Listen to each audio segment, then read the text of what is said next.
అనేక వేల మంది సూర్యులు ఉదయిస్తున్నప్పుడు వచ్చేటటువంటి ఎర్రని కాంతి ఎలా ఉంటుందో అటువంటి కాంతి ముందు వచ్చిందని, ఆ కాంతి తరువాత అమ్మవారి చతుర్బాహువులు కనపడ్డాయని వ్యాసభగవానుడు వర్ణించాడు. కానీ యథార్థమునకు చిదగ్నికుండ సంభూత అయినటువంటి లలితాదేవి యొక్క స్వరూప ఆవిష్కారమునందు అలా కనపడే అవకాశం ఉండదు. ఎందుకంటే కేశాది పాదపర్యంతం కాబట్టి వర్ణనం మొట్టమొదట కబరీబంధం కనపడాలి, అథవా కిరీటం కనపడాలి. అయితే ఆయన కిరీటాన్ని మొదట చెప్పలేదు, కబరీబంధాన్ని చెప్పలేదు. చెప్పకుండా ముందు చతుర్బాహువులు చెప్పే ముందు ఎర్రటి కాంతి చెప్పారు. ఎర్రటి కాంతి వచ్చింది, అది కూడా అనేక కోట్ల సూర్యులు ఏకకాలమునందు ఉదయిస్తే ఉండేటటువంటి కాంతి. ఆ ఎర్రటి కాంతి మార్పునకు సంకేతం. అందుకే సంధ్య అని ఒక మాట అంటాం, ప్రదోషము అని ఒక మాట. ప్రదోష వేళ అన్న మాటకు అర్థం ఏంటంటే దోషము అంటే సంస్కృతంలో చీకటి అని అర్థం. కాబట్టి చీకటి పడడానికి ముందు ఉన్న కాలం అంటే పగటి వేళ పూర్తవుతున్న కాలం, చీకటి ప్రారంభమవుతున్న కాలం. ఈ రెండు కాలాలకి మధ్యలో ఉన్న కాలం సంధ్యాకాలం. ఈ సంధ్య ఎర్రటి కాంతితో ఉంటుంది. ఆ ఎర్రటి కాంతితో ఉండేటటువంటి సంధ్య మార్పునకు గుర్తు. పగటి వేళ అయిపోతోంది, చీకటి వేళ ప్రారంభమవుతోంది. మళ్ళీ ఉదయకాలమునందు సంధ్య ఉంటుంది, అప్పుడు మళ్ళీ ఎర్రటి కాంతి. అప్పుడు చీకటి పూర్తయింది, ఇక వెలుతురు ప్రారంభమవుతోంది. ఇది చెప్పడం సంధ్య. ఎక్కడెక్కడ ఎర్రటి కాంతి చెప్పబడిందో అక్కడక్కడ ఒక మార్పునకు సంకేతం. ఏమిటి మార్పు అంటే యథార్థమునకు పరబ్రహ్మస్వరూపమే అయినటువంటి మనం జీవస్థాయిని పొందాం. నేను జీవుడు ఎందుకు పనికిమాలిన వాడిని అని అనుకుంటున్నాం. కానీ ఉన్నది బ్రహ్మం ఒక్కటైనటువంటి ఆ బ్రహ్మము ఎరుకలోకి వచ్చి అజ్ఞానము, మాయ, చీకటి తొలగిపోవాలి అంటే ఏ బ్రహ్మము నుండి మనం విడిపోయామో అదొక సంధ్య. మళ్ళీ ఏ బ్రహ్మమును మనము చేరుకుంటామో అదొక సంధ్య. మళ్ళీ ఎక్కడ నుంచి దిగిపోయామో అక్కడికి మళ్ళీ ప్రయాణం చేసి అందులో కలిసిపోవాలి. అంటే బ్రహ్మము ఎరుకలోనికి రావాలి. ఇలా తేగలిగినటువంటి కాంతికి ఈ మార్పునకు ఎరుపు సంకేతం. అందుకని పరదేవత ఎర్రటి రంగులో ఉంటుంది, ఎర్రటి బట్ట కట్టుకుంటుంది, ఎర్రటి తామర పువ్వు చేతిలో పట్టుకుంటుంది. మనం ఒక మాట చెప్తాం ప్రార్థనా శ్లోకంలో, పాణిభ్యాం అళిపూర్ణ రత్న చషకం. ఆమె చేతిలో ఒక బంగారు పాత్ర ఉండి ఆ పాత్రలో తేనె అనుకోండి అప్పటి వరకు. ఎందుకంటే మధు అన్నదానికి వ్యాఖ్యానంలో చాలా విశేషమైనటువంటి అర్థం ఉంది. అందుకని ఆమె తేనె పాత్ర పట్టుకుంటుంది. ఇప్పుడు ఆ తేనె పాత్ర పట్టుకుని చేతిలో, ఇంకొక చేతిలో, కుడి చేతిలో రక్తోత్పలం బిభ్రతీం, ఎర్రని కలువ కిందకి వాలి ఉండేటట్టుగా పట్టుకుంటుంది. ఇప్పుడు ఈ తేనె కోసాన్ని తుమ్మెదలు తిరుగుతూ ఉంటాయి. ఎవరు ఇంద్రియ లౌల్యమునకు గురైపోతారో వాళ్ళని అమ్మవారు ఎప్పటికీ బ్రహ్మము తెలియకుండా చేస్తుంది, మాయ కప్పుతుంది. అందుకే మహామాయా విశ్వం భ్రమయసి పరబ్రహ్మ మహిషి అంటారు శంకర భగవత్పాదులు. ఆమెయే మాయాస్వరూపిణి. ఆమె తెర వెనక ఉన్న ఈశ్వరుడు తెలియడు. ఆమె ఆ అవనిక పట్టినంత కాలం మాయలో తిరుగుతూ ఉంటాడు, ఇంద్రియ లౌల్యంలో. అప్పుడు తుమ్మెదలయ్యి ఆ తేనె కోసం తిరుగుతూ ఉంటారు. ఆ భగవతి యొక్క అనుగ్రహం ఎవరికి కలిగిందో, ఎవరు భక్తితో అమ్మవారి పాదములకు నమస్కరించారో ఆమె ఆయనకు జ్ఞానం ఇచ్చి శివుని యందు ఐక్యం చేస్తుంది. శివుని యందు ఐక్యము చేయుట అంటే జ్ఞానము కలిగి శివుడొగుట. అందుకే శివుడు అష్టమూర్తి తత్వంలో ఉంటే ఒక శివలింగం పశుపతినాథ్ యజమానలింగము అంటారు. కాఠ్మండూలో యజమానలింగం అంటే లోపల ఉన్న జీవుడు కూడా ఈశ్వరుడే. ఆ జీవ బ్రహ్మైక్య సిద్ధి కలగడానికి అనుగ్రహించేటటువంటి మహామాయాస్వరూపిణియే అమ్మవారు. కాబట్టి శ్రీసరణి అంటే ఏది మీలో నాలో ఉండేటటువంటి కల్మషములను పోగొట్టి మాయని పోగొడుతుందో, ఏ అనుగ్రహ కాంతుల యందు మనం తడిసిపోతే, మనం కూడా ఆ ఎరుపులో కప్పబడితే, మనం కూడా ఎర్రగా అయిపోతే, అప్పుడు అమ్మవారి అనుగ్రహం కలిగిందని గుర్తు. అందుకే ధ్యానంలో అత్యుత్కృష్టమైనటువంటి ధ్యానముగా చెప్పబడినది ఏది అంటే ఒకటి, దానికి గురుముఖత నేర్చుకోవాలి. రెండు, గురువుగారి దగ్గరుండి దాని గురించి నేర్పాలి. దాని గురించి కొంత సాధన అవసరం అవుతుంది. ఆ ఎర్రటి కాంతిలో తడిసిపోతున్నట్టుగా, ఎర్రటి కాంతి మీద పడుతున్నప్పుడు తాను ఎర్రటి కాంతిలో మునిగిపోతున్నట్లుగా ధ్యానం చెయ్యగలిగితే, కానీ మళ్ళీ చెప్తున్నాను, అది గురుముఖత నేర్చుకోవలసిన విషయం. అలా ధ్యానం చెయ్యడం అలవాటైతే మాత్రం వాళ్ళకి పరదేవతానుగ్రహం కలుగుతుంది. పరదేవతానుగ్రహం కలిగినటువంటి ఉత్తర క్షణంలో మొట్టమొదట ఆమె తల కనపడదు. చతుర్బాహు సమన్విత. మనం అందరం కూడా లోకంలో ఉండేటటువంటి అనేక వస్తువుల మీద అనురాగపాశములు పెట్టుకుని ఉంటాం. వచ్చిన పెద్ద చిక్కంతా ఎక్కడొస్తుందంటే, జీవుడు ఈ శరీరంలోంచి కానీ ఉత్క్రమణం పొందాడు, ఇందులోంచి బయటికి వెళ్ళాడు, ఎన్ని సంబంధములు మీరు పెట్టుకున్నారో అన్ని సంబంధములు ఆగిపోతాయి. అన్నీ ఆగిపోతాయి. దీనికి ఒక భార్య ఆగిపోతుంది.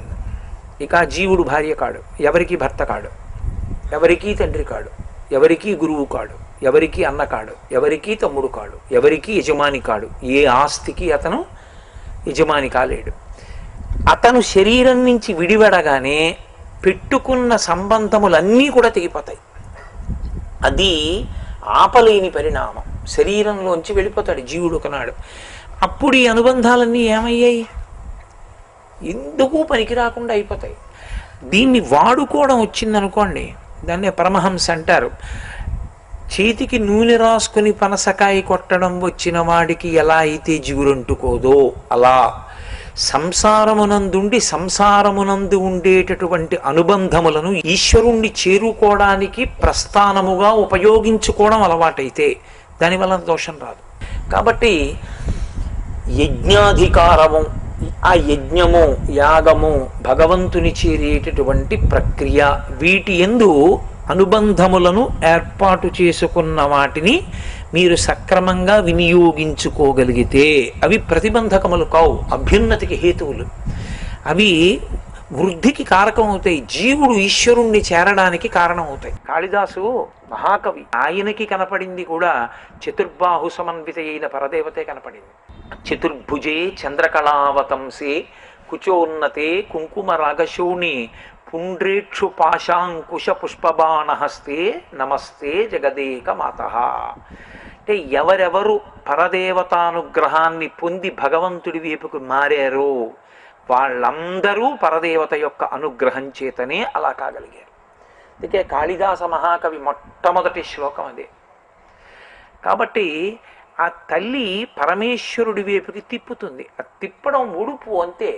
ఆ బంధాలు అలాగే ఉంటాయండి, అనుబంధం అలాగే ఉంటుంది, భార్య అలాగే ఉంటుంది. చేతనైన వాడికి చేత కానివాడికి భార్యాస్థానం అంతే. కానీ ఉపయోగించుకున్నవాడు అభ్యున్నతిని పొందుతాడు, ఉపయోగించుకోలేనివాడు పతనమైపోతాడు. ఎవరి ఆశ్రమ ధర్మం వాళ్ళు నెరవేర్చాలి. ఆ ధర్మమే ఈశ్వర భక్తికి మోక్షానికి కారణమవుతుంది. ఈ మార్పు తెలియడం, నాలుగు బాహువులలో ఉండేటటువంటి ఆయుధ విశేషములు తెలియడం, ఆ తత్వం తెలియడం, కోపం మీద కోపం రావడం, అన్ని బంధముల మీద భక్తి బంధం పడ్డం, చెరుకులో తీపి పువ్వులలో తీపి, ఈ రెండిటిలోంచి ఒలుకుతున్న తేనె విషయ సుఖముల మీద కాకుండా అది భక్తితో పరమేశ్వరార్పణంగా అనుభవించగలిగిన లక్షణం ఏర్పడ్డం. ఎలా ఉంటుందండి అని మీరు నన్ను అడగచ్చు. ఒకడు ఒక రామచిలకని చూశాడు, చూసి అబ్బాయి చిలక ఎంత బాగుందో, దీన్ని తీసుకొచ్చి పంజరంలో పెట్టి నాదిగా అనుభవించాలన్నాడు.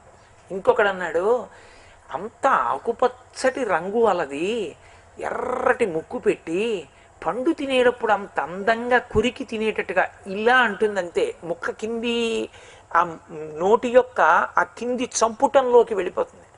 అంత అందంగా ఇలా అంటే చాలు, కొరకగలిగిన నైపుణ్యం పెట్టి ఎగిరినప్పుడు చిన్న అరుచుకుంటూ వెళ్ళిపోతుంది అలా వేగంగా.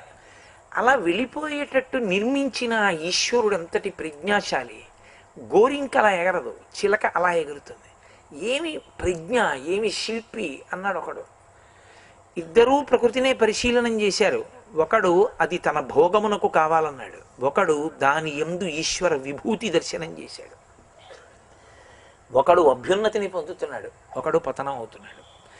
దృష్టికోణం వెనక ఏ భావన ఉన్నది ప్రధానం, చూడడం ప్రధానం కాదు. దేవాలయానికి వెళ్ళి ఈశ్వరుణ్ణి అందరూ చూస్తారు, ఈశ్వరుడు ఎంతమందిని చూశాడన్నది ప్రధానం.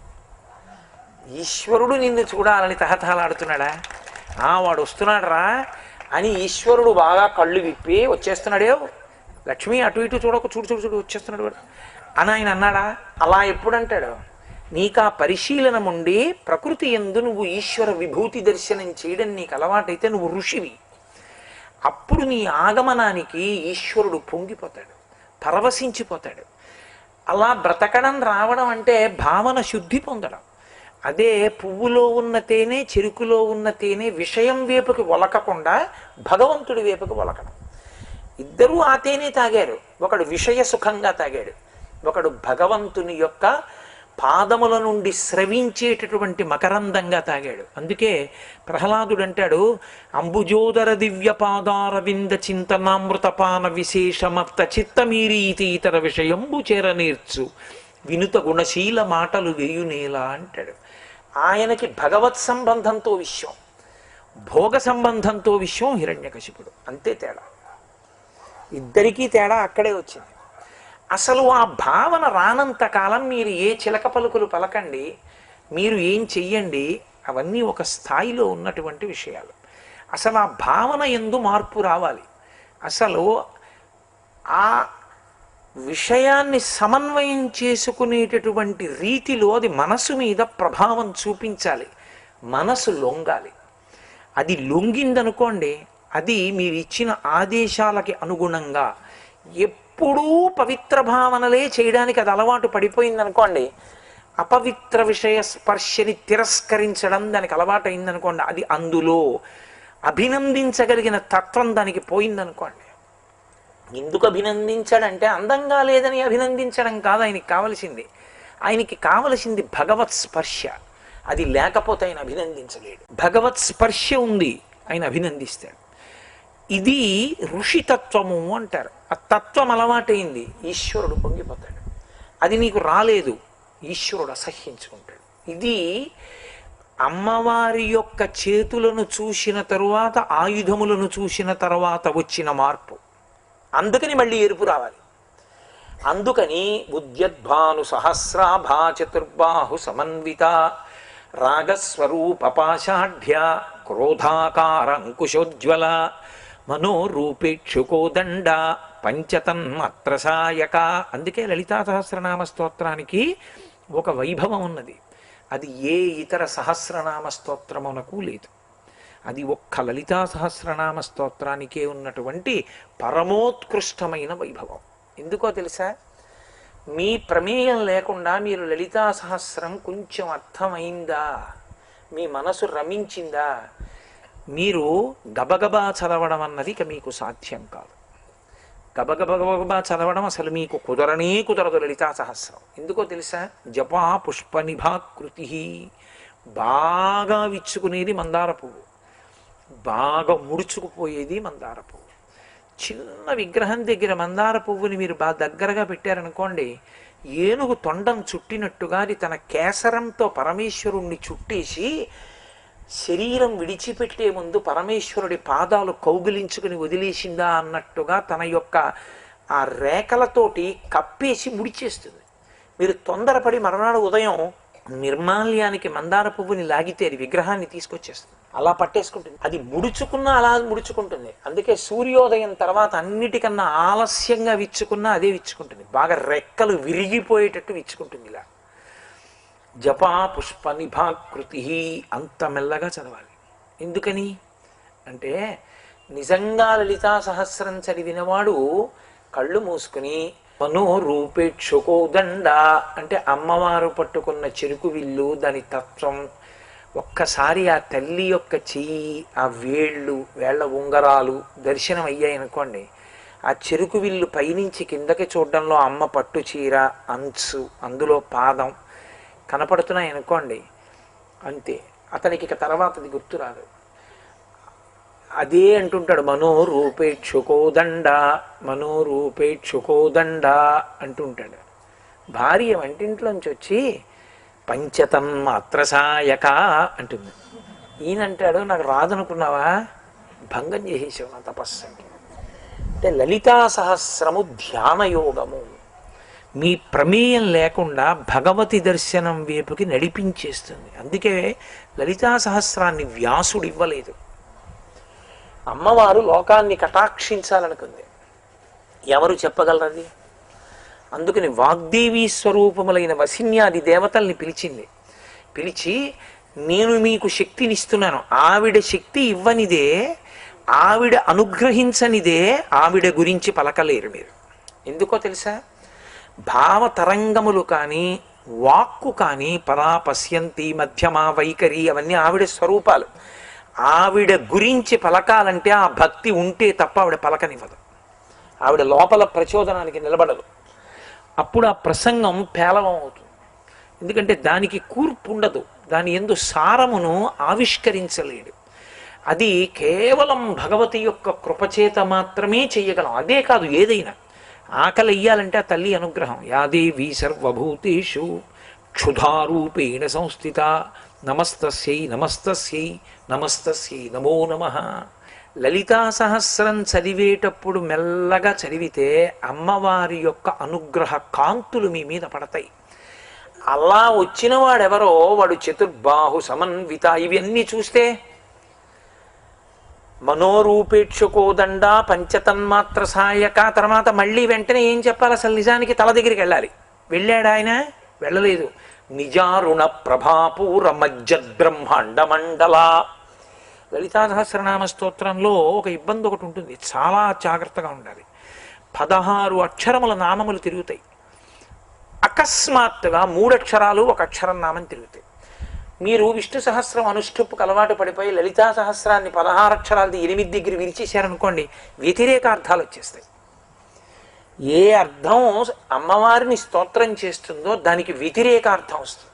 అందుకే లలితా సహస్రం పెద్దల దగ్గర నేర్చుకుని చక్కగా చదవడం వస్తే, నన్ను నమ్మండి, వాడి జీవకోటి యాత్రలో వాడొక కొత్త పథం వైపుకి తిరిగిపోయాడని గుర్తు.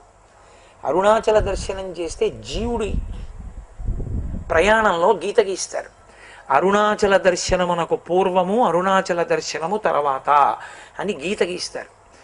అలా లలితా సహస్రం సక్రమంగా చదవడం రావాలి. పుస్తకం పట్టుకుని ఏదో చదవడం కాదు. ఎన్ని 16 అక్షరాల నామాలు ఉన్నాయి, ఎన్ని 8 ఉన్నాయి, ఎంత బాగా అసలు చదవాలి. కాబట్టి అలా 8 అక్షరాల నామం 16 అక్షరాల నామం తెలుసుకుని చదవడం వచ్చిందనుకోండి, మీ మనసు లయమైపోతుంది. అందులో అంత గొప్ప అందం ఉంది, అటువంటి స్వరం ఉంది అందులో. కాబట్టి నిజారుణ ప్రభాపూర మజ్జద్బ్రహ్మాండ మండల, ఆమె తన ఎరుపు కాంతితో ఈ బ్రహ్మాండములన్నిటినీ ముంచేస్తుంది అందులో. అంటే ఇప్పుడు ఆవిడ యొక్క పరిపూర్ణమైన అనుగ్రహాన్ని పొందాడు. ఆ 4 బాహువులలో ఉండే ఆయుధ తత్వము ప్రకాశించిందనుకోండి, ఆ మనసు అధ్యవసాయమును పొందిందనుకోండి, ఆయనలో ఒక పెనుమార్పు వచ్చింది. ఇప్పుడు ఆ పెనుమార్పు దేనికి దారి తీస్తుంది అంటే, ఆయన మళ్ళీ పుట్టవలసినటువంటి శరీరముల యొక్క సంఖ్య కొన్ని కోట్లుకుంటుంది. ఎందుకంటే మనం సంచితము అని ఉంటుంది. చేసిన పాపపుణ్యములు పర్వతాల్లా పడిపోయి ఉంటాయి. ఏదో కొద్దిగా ఇస్తారు, అది కూడా పాపమే అనుభవించమంటే భరించలేడు, పుణ్యమే అనుభవించమంటే ఒళ్ళు తెలియదు. అందుకని 2 కలిపి ఇస్తారు. కాసేపు పాప ఫలితం, కాసేపు పుణ్య ఫలితం, సుఖం దుఃఖం 2 ఇస్తుంటారు. వ్యాసుడు దేవి భాగవతంలో అంటాడు, కాలోహి బలవాన్ కర్త సతతం సుఖ దుఃఖయో నరాణం పరతంత్రాణం పుణ్యపాపానుయోగత అంటాడు. కాబట్టి అది ఆ జన్మ పరంపరలు తగ్గిపోయి భగవతి అనుగ్రహం చేత సంచితము దగ్ధమై పరమేశ్వరుని యందు కలిసిపోయేటటువంటి స్థితికి దగ్గర పడడానికి లలితా సహస్రనామ స్తోత్రము రాచమార్గం.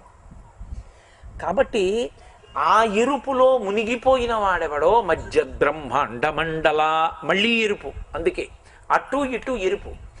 ఇప్పుడు ఈ ఎరుపు తర్వాత చంపకాశోక పున్నాగ సౌగంధిక లసత్కచ. ఏమిటి వ్యాసుడి హృదయం అది చెప్పడంలో? ఆయన అంటున్నాడు, చంపకములు, అశోకములు, సౌగంధికములు, పున్నాగములు అన్న పుష్పములతో కట్టబడిన దండల చేత కూర్చబడిన కబరీ బంధం ఉన్నదామా అని పిలిచాడు.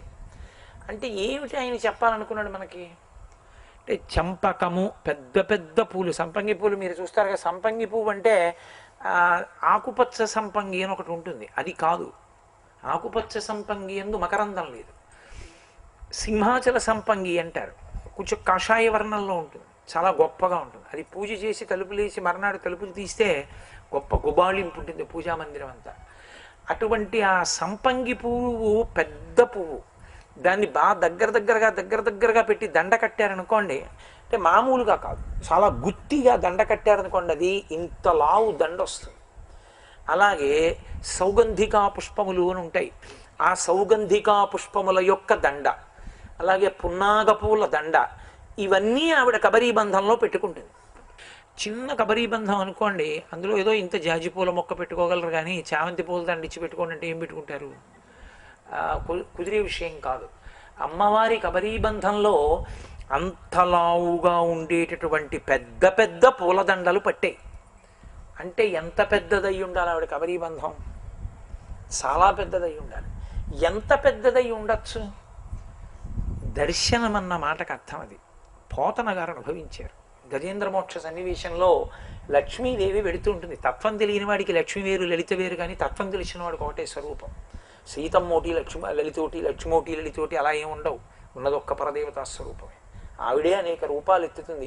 గిర్దేవతేతి గరుడధ్వజ సుందరీతి శాకాంబరీతి శశిశేఖర వల్లభేతి సృష్టి స్థితి ప్రళయకేలుష సంస్థితాయి తస్మై నమస్త్రిభువనైక గురుస్తరుణ్యై అన్నారు శంకర భగవత్పాదుల మొట్టమొదటి స్తోత్రం లక్ష్మీదేవి మీదే. కనకధార కనపడలా, పరదేవత అనుగ్రహించి స్వర్ణ ఉసిరికలు కురిపించింది. స్వర్ణతుమనాయ్ అని ఇప్పటికీ ఉంది కేరళ రాష్ట్రంలో. కాబట్టి ఉన్నది ఒక్కటే స్వరూపం, ఆ స్వరూపమే అనేక రూపములను పొందుతూ ఉంటుంది. మీకు ఏది అనుగ్రహించాలన్న దాన్ని బట్టి ఆ రూపాన్ని పొందుతుంది. మీకు సరస్వతీ కటాక్షం ఇవ్వాలి, తెల్లటి బట్ట కట్టుకుంటాం. మీకు ఐశ్వర్యం కావాలి, పచ్చటి బట్ట కట్టుకుంటాం. మీకు బుద్ధి శక్తి కావాలి, ఎర్రటి బట్ట కట్టుకుంటాం. బట్ట మారింది, తత్వం ఒక్కటే. మీరేమడిగారో దాన్ని బట్టి ఆ రూపంగా మీకు ప్రకాశిస్తుంది. అందుకే లక్ష్మీ స్వరూపంలో, వేదం కీర్తించిన లక్ష్మీ స్వరూపాల్లో ఒకటేమిటో తెలుసు అసలు? సరస్వతి. ఆవిడ లేనిదే లక్ష్మీ కటాక్షం మీకు భయహేతువై కూర్చుంటుంది. సరస్వతీ కటాక్షం లేని లక్ష్మీ కటాక్షం ఏమీ సుఖం ఇవ్వదు. బోలెడు ఐశ్వర్యం ఉంది, అక్షరం ముక్క రాదు, ధైర్యంగా ఉండమనండి. ఒక్క క్షణం నిద్రపోలేడు. వేలిముద్ర వేస్తాడు కానీ భయం, ఎందుకు వేయించాడో తెలియదు. డబ్బట్టుకొచ్చి ఇస్తారు, ఎంత వచ్చిందో ఎంత ఇచ్చాడో తెలియదు, లెక్క పెట్టుకోవడం రాదు. సరస్వతి యొక్క అనుగ్రహము లేని లక్ష్మీ అనుగ్రహము భయహేతువు. అందుకే లక్ష్మీ స్వరూపాలలో సరస్వతి ఒకటిగా చేరింది లక్ష్మి. అంటే మీరు శ్రీ సూక్తం వేదాంతర్గతం, శ్రీ సూక్తంలో ఏం చెప్పారు? అందులో అమ్మవారిని కీర్తన చేస్తూ చిట్ట చివరికి వచ్చేటప్పటికి శుద్ధలక్ష్మీర్ మోక్షలక్ష్మీర్ జయలక్ష్మీ సరస్వతి శ్రీర్లక్ష్మీ వరలక్ష్మీశ్చ ప్రసన్నా మమ సర్వదా వరాంకుశౌపాశమభీతి ముద్రాం కరైర్వహంతీం కమలాసనస్తాం బాలార్కకోటి ప్రతిభాం త్రినేత్రాం భజేహమంబాం జగదీశ్వరీం తాం. నేను మీరు పెట్టింది కాదు, సూక్తం వేదాంతర్గతం. దానికన్నా నువ్వు నేను చెప్పడానికి అధికారులం కాదు, అది లక్ష్మీ స్వరూపం గురించి చెప్పింది, అది సత్యం. కాబట్టి సరస్వతి లక్ష్మీ స్వరూపమునంత అంతర్భాగం. అంతేగాని సరస్వతి వేరండి లక్ష్మి వేరండి అంటే అది అర్థం లేని ప్రతిపాదన. అవన్నీ ఒకటే స్వరూపాలు అవుతాయి. కాబట్టి ఆ తల్లి అనుగ్రహం కలిగితే కబరీబంధ వైభవం అర్థమవుతుంది. మీ అభిప్రాయాలను సూచనలను మాకు తెలియచేయాల్సిన చిరునామా భక్తి TV, care of Rachana television private limited, road number 92, Jubilee hills, Hyderabad 5,96,000. మా ఇమెయిల్ ఐడి bhaktihyd@gmail.com. మా వెబ్సైట్ www.bhaktitv.in. Phone number 901012222333.